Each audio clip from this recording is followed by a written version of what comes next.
예루살렘에 할렐루야.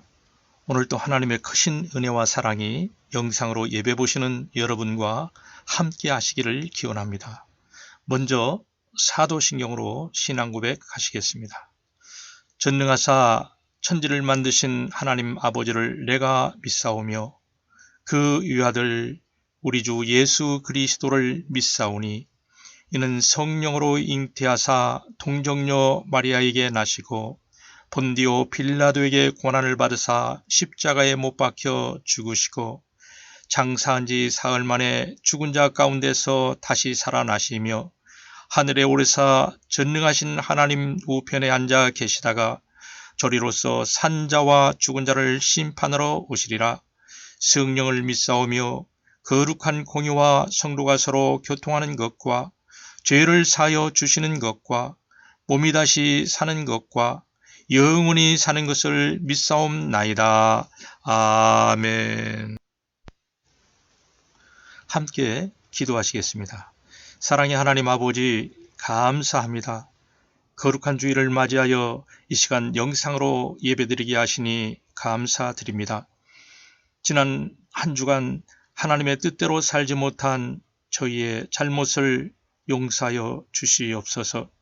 이 시간 마음과 뜻과 정성을 다하여 하나님께 예배할 수 있도록 성령님 저희를 도와주시옵소서. 사랑의 주님, 전 세계에 유행하고 있는 코로나 질병이 더 이상 확산되지 않도록 주님께서 도와주시옵소서. 병상에 있는 자들에게 회복의 은총을 허락하여 주시옵소서. 현재의 어려움을 이겨낼 수 있는 지혜를 주시며 속히 안정을 되찾을 수 있도록 주님 도와주시옵소서. 이 시간 예배를 통하여 오직 하나님께만 영광을 돌리게 하여 주시옵소서. 우리를 사랑하시는 예수님의 이름으로 기도하옵나이다. 아멘. 오늘의 성경 본문은 요한복음 14장 16절에서 17절입니다. 제가 봉독하겠습니다. 내가 아버지께 구하겠으니 그가 또 다른 보혜사를 너희에게 주사 영원토록 너희와 함께 있게 하리니 그는 진리의 영이라. 세상은 능히 그를 받지 못하나니 이는 그를 보지도 못하고 알지도 못함이라.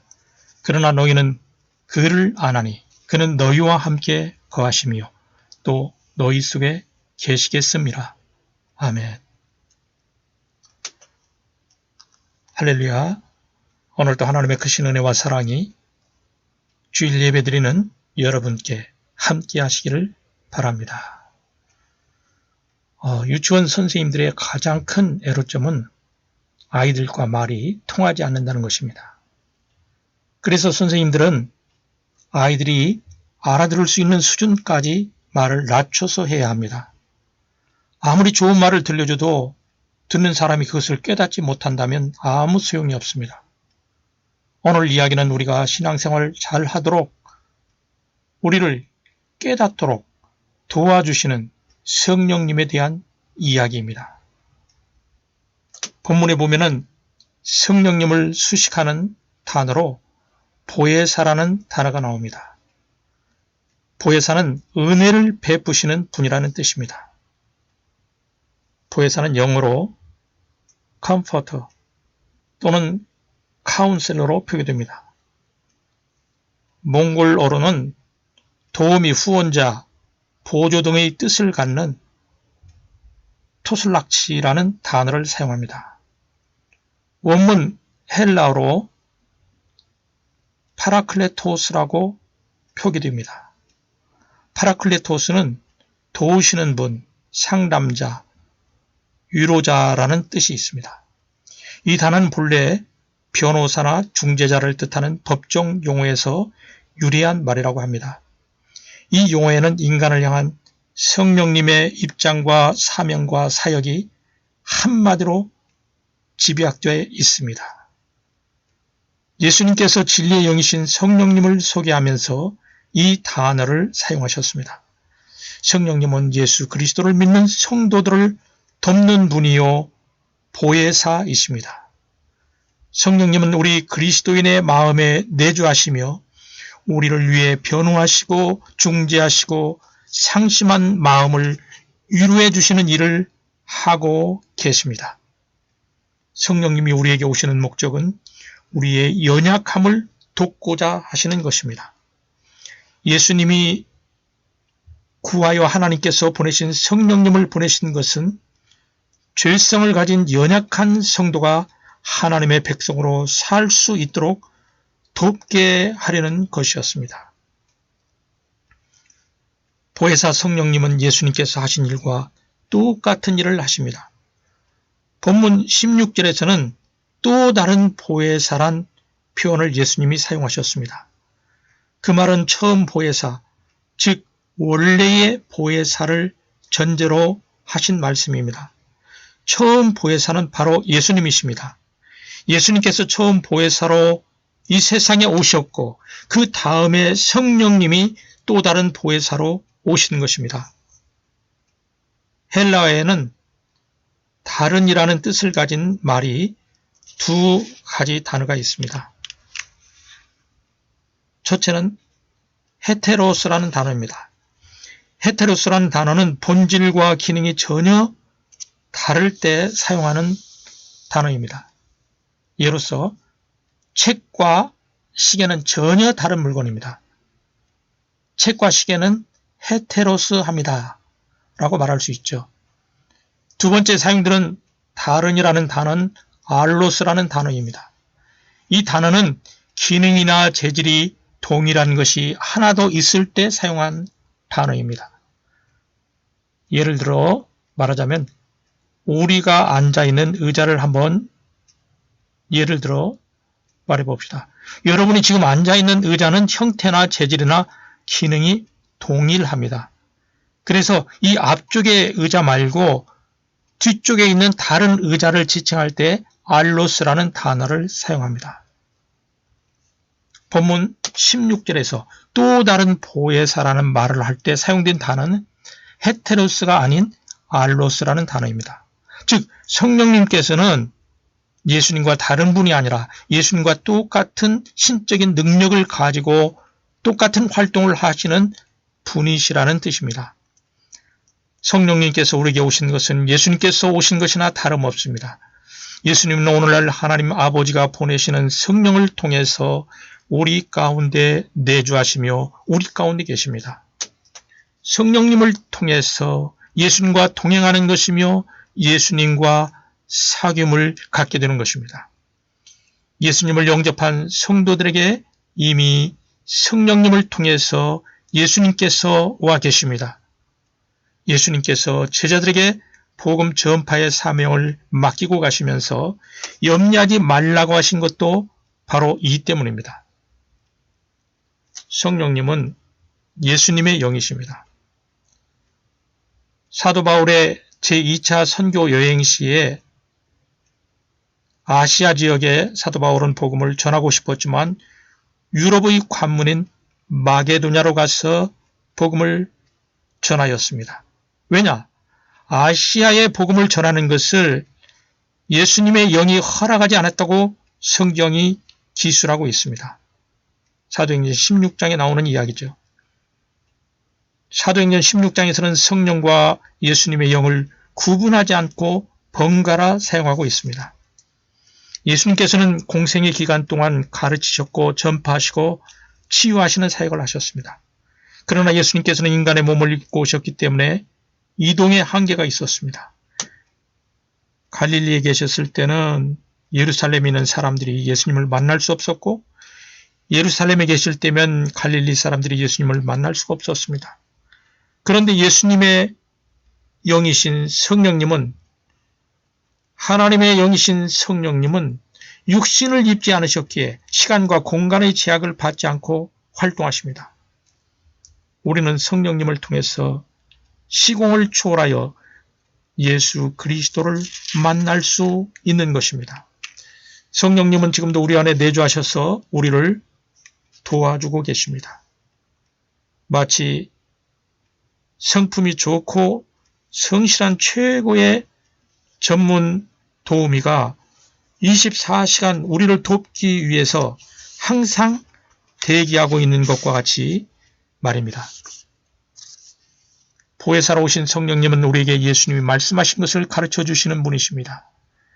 예수님은 요한복음 14장 26절에서 보혜사 곧 아버지께서 내 이름으로 보내실 성령 그가 너희에게 모든 것을 가르치고 내가 너희에게 말한 모든 것을 생각나게 하리라 라고 말씀하셨습니다. 예수님께서 부활 승천하신 후 오순절 마가다락방에서 기도하던 120여 명의 제자들에게 성령님이 불같이 임하셨습니다. 그들은 성령님이 주시는 능력을 받고 예수 그리스도를 전파하였습니다. 성령님은 복음을 전하는 제자들을 도우시고 인도하셨습니다. 성령님은 복음을 전할 때에 어떤 길을 가고 누구를 만나고 어떤 말과 무슨 일을 해야 하는지 다 가르쳐 주셨습니다. 초대교회 성도들은 이와 같은 성령님의 가이드를 받고 살았습니다. 사도행전 8장에 보면은 빌립의 전도 장면이 잘 기술되어 있습니다. 8장 26절 말씀이죠. 주의 사자가 빌립더러 일러 가로되 일어나서 남으로 향하여 예루살렘에서 가사로 내려가는 길까지 가라 하니 그 길은 광야라 라는 말씀이 있습니다.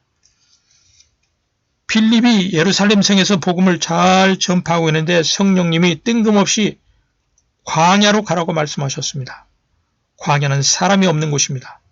그러나 성령님이 지시하신 것에는 다 이유가 있었습니다. 빌립이 일어나 광야에 가서 보니 에디오피아 사람 곧 에디오피아 여왕 간다게의 모든 국고를 맡은 큰 권세 있는 내시가 예배하러 예루살렘에 왔다가 돌아가는데 병거를 타고 선지자 이사야의 글을 읽고 있었습니다. 성령님께서 빌립에게 그에게 다가갈 것을 명령하자 빌립이 순종해서 병거로 다가갔습니다. 빌립이 그에게 접근하니 내시는 이사야의 글을 읽는 중이었습니다. 빌립이 그에게 그 내용을 아느냐고 물으니 설명해주는 사람이 없으니 알 수가 없다며 내시는 빌립에게 병거에 올라앉기를 청하였습니다. 빌립은 내시에게 예수님의 복음을 전하였습니다. 내시가 예수님을 믿으니 물이 있는 곳에서 빌립이 내시에게 세례를 베풀었다고 성경은 전하고 있습니다. 성령님은 예수님의 복음을 전하도록 돕고 역사하고 인도하시는 영이십니다. 사도행전 10장을 보면 베드로가 성령님의 인도를 받은 사건이 나옵니다. 베드로가 요빠라는 항구 도시에 머물고 있을 때였습니다. 로마의 백부장 고넬류가 보낸 사람들이 그곳에 도착해서 베드로를 초청했습니다.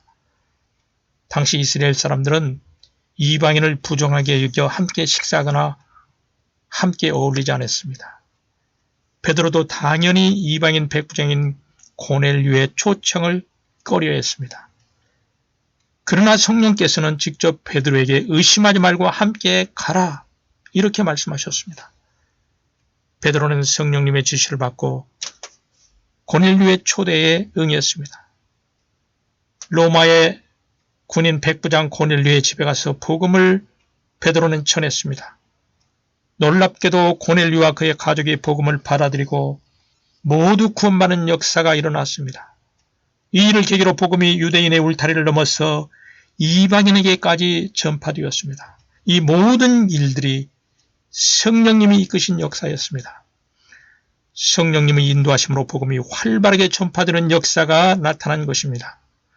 이처럼 우리는 예수님을 눈으로 뵙지는 못하지만 성령님을 통해서 예수님의 공생애 때보다 더 큰 복을 경험할 수 있게 되었습니다. 예수님께서는 내가 떠나가는 것이 너에게 유익이다 이렇게 말씀하셨습니다. 우리는 지금 성육신하신 예수님께서 계시던 때보다 더 나은 성령님의 시대를 살고 있습니다. 성령님으로 말미암아 예수님과 더 친밀한 관계 속에서 살아갈 수 있게 되는 것입니다. 성령님은 오늘날도 동일하게 하나님의 일을 위해서 수고하는 하나님의 백성들과 함께 하셔서 능력을 주시고 맡은 사명을 잘 감당하도록 도와주고 계시는 것입니다. 로마서 8장 26절에서는 사도 바울은 성령님이 하시는 일을 이렇게 증언하고 있습니다. 성령도 우리의 연약함을 도우시나니 우리는 마땅히 기도할 바를 알지 못하나 오직 성령이 말할 수 없는 탄식으로 우리를 위하여 친히 간구하시느니라. 아멘. 성령님은 우리의 연약함을 도와주시는 분이십니다. 인간은 강한 것 같지만 한없이 나약하고 연약한 존재들입니다. 눈에 보이지도 않는 작은 바이러스 때문에 전 세계 인류가 어려운 가운데 있습니다. 다른 사람은 잘 모르지만 우리는 자신들이 얼마나 나약한지 너무나도 잘 알고 있습니다. 우리가 어떤 계획을 했더라도 외부적 환경에 의해서 우리의 계획들이 수시로 바뀔 수 있습니다. 아침 저녁으로 변하는 우리 자신이 믿음의 길을 끝까지 잘 갈 수 있을지 그런 생각이 들 때가 있지요. 험난한 십자가의 길을 중두해서 포기하지 않고 끝까지 완주할 수 있을까 하는 생각이 들 때도 있습니다. 이러한 생각들은 저만의 생각이 아니라 모든 성도들의 솔직한 염려일 수 있습니다. 만약 우리 스스로가 믿음의 길을 가야 한다면 실제로 결승점에 도달할 사람은 거의 없을 것입니다. 천만다행히도 우리는 이 믿음의 길을 홀로 가지 않습니다. 하나님께서 우리와 동행해 주시고 주 예수님과 성령님께서 함께해 주십니다. 우리가 잘 모를 때면 성령님 우리를 깨우쳐 주십니다. 우리가 약할 때면 성령님이 우리를 위로해 주시고 격려해 주십니다.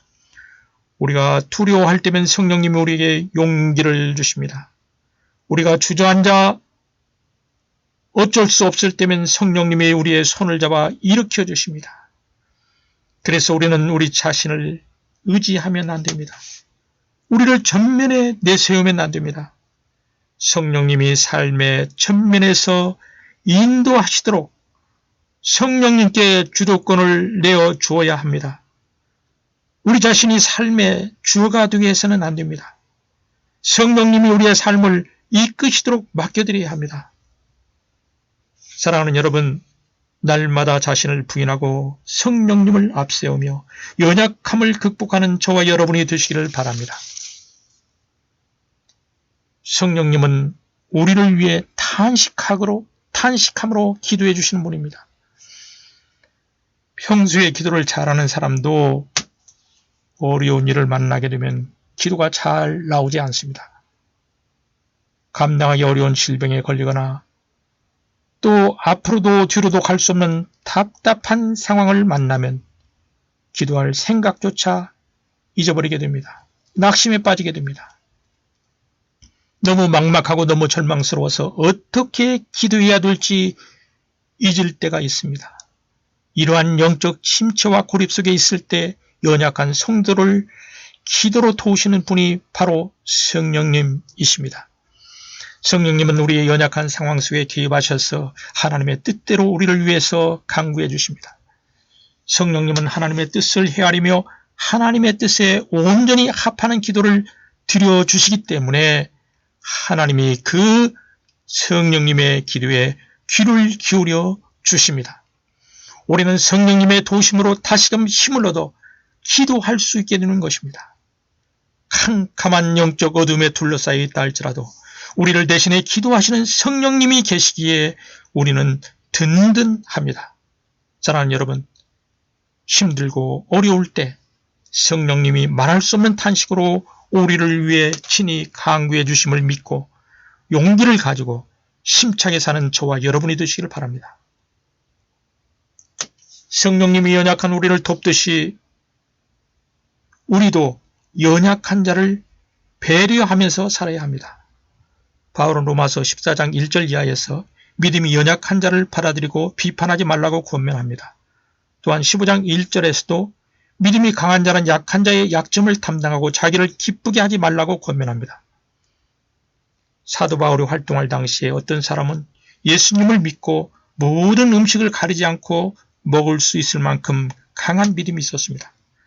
반면에 그렇지 못한 믿음이 연약한 사람도 있었습니다.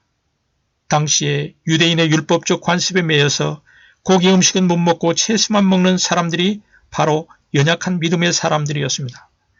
이러한 상황을 아는 사도 바울은 믿음이 강한 자들에게 연약한 자를 받아들이고 그들의 약점을 감싸주라고 권면했던 것입니다. 왜 고기를 먹지 못하냐고 말하지 말고 그들의 관습을 존중하고 어떻게 배려할까 고민하라는 권면입니다. 성령님이 깨우쳐주심으로 자유로운 신앙의 예를 가진 사람이 믿음이 강한 사람입니다. 믿음이 강한 자가 자기를 부인하지 않고서는 믿음이 약한 자를 배려할 수 없습니다. 예수님을 본받아 자기를 부인하고 연약한 자들의 유익을 구할 때 많은 구원의 열매가 맺히게 될 것입니다. 바울은 또한 고린도전서 3장 2절에서 이렇게 말합니다. 내가 너희를 젖으로 먹이고 밥으로 아니하였노니 이는 너희가 감당하지 못하였음이거니와 지금도 못하리라. 바울이 생각할 때 고린도 교인들은 아직 그리스도 안에서 어린아이와 같았습니다. 그들은 복음을 받아들이기는 했지만 믿음이 연약했습니다. 그 진리를 충분히 이해하지 못했고 믿음이 부족한 상태였습니다. 바울은 그들이 믿음이 연약했기 때문에 단단한 음식으로 먹이지 않고 즉 밥으로 먹이지 않고 저주로 먹이는 배려를 했던 것입니다. 요즘에는 안 그렇지만 옛날에는 할머니들이 어린 손주들에게 밥을 먹일 때 단단한 밥을 잘근잘근 씹어서 만마죽을 먹였습니다. 이가 없는 아이가 부드럽게 먹도록 배려를 했던 것이죠. 사랑하는 여러분, 복음을 듣는 수신자의 약점을 인지하고 그 약점을 배려하며 전하지 않으면 복음을 듣는 자가 실족하게 됩니다. 예수님도 작은 자 하나를 실족시키는 사람은 차라리 그 목에 연자 맷돌을 달고 깊은 바다에 빠지는 편이 나았다는 극단적인 말씀을 하신 적이 있습니다. 왜냐하면 하나님의 관심은 특별히 작은 자, 연약한 자에게 있기 때문입니다. 이러한 하나님 아버지의 마음을 깨달았다면 결코 연약한 자들을 배려하지 않을 수가 없습니다. 사랑하는 여러분, 약한 자를 배려하는 우리들의 헌신을 통해서 약한 자들이 더욱 믿음이 장성한 분량의 이름으로 하나님께 영광을 돌릴 수 있게 되기를 바랍니다. 말씀을 요약합니다. 예수 그리스도는 보혜사 성령님을 통해서 우리와 함께 하십니다. 성령님은 예수님을 믿는 우리를 돕는 분이십니다. 성령님은 말할 수 없는 탄식으로 우리를 위해 기도해 주시는 분이십니다. 성령님이 연약한 자들을 배려하듯이 믿음이 연약한 자들을 우리도 배려해야 합니다. 오늘도 성령님을 환영하고 기뻐하며 성령님께 우리의 삶의 주도권을 내어드리며 승리의 삶을 사는 저와 여러분이 되시기를 바랍니다. 기도합니다. 하나님 감사합니다. 성령님이 우리를 돕는 보혜사 되심을 깨우쳐 주심을 감사드립니다. 우리가 연약할 때 말할 수 없는 탄식으로 우리를 위해 기도해 주시니 감사합니다. 하나님께서 관심을 갖는 연약한 자를 배려할 수 있도록 우리의 마음과 의지를 주장하여 주시옵소서. 성령님께 우리의 삶의 주도권을 맡기오니 우리를 통하여 하나님의 뜻이 이루어지며 하나님의 나라가 더욱 확장되게 하여 주시옵소서. 우리의 구원자 되신 예수 그리스도의 이름으로 기도하옵나이다. 아멘.